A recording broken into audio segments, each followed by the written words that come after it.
Hello mga Bebs! Madali ang galang tayo mga Bebs. Actually, magti-take out lang sana kami ng food kasi itong little minimi ko gustong mag-rides. Kaya sige, pagbigyan natin. Total naman school holiday. So habang nag-aantay ako sa kanya, nag-take out muna ako ng food ko. Ayun, buti na lang tapos na. Oops, saan ka na naman pupunta, my little minimi? Ayan, tatakbo na naman siya dun kasi may nakita na naman siyang ibang rides. So gusto pa niyang mag-play. So sige lang, pagbigyan natin yan. Ganyan talaga mga bata.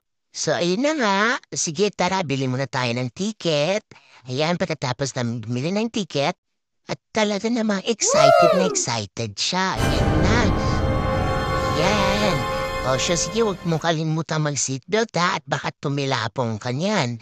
Huwag naman sana, nako. Ay naku, parang ako'y natatakot sa'yo eh.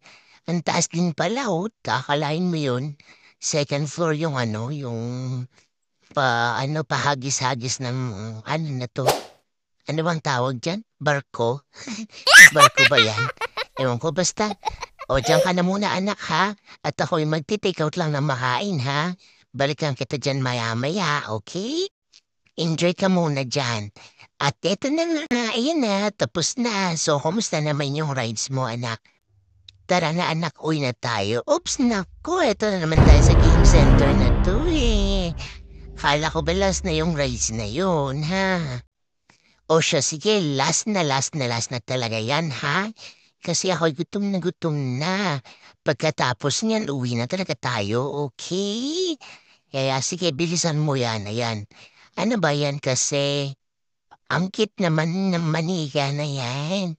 Sabagay, pati ako natutuwa eh. O siya, sige na, buksan mo na nga. Patingin ako. Patingin. Ay, ang cute. At may ano pa ha, may pasalamin pang nalalaman to ha.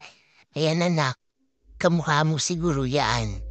Pares na kayong nakasalamin. Kaya siguro bagay lang talaga sa iyo yung manikang yan. Ang cute!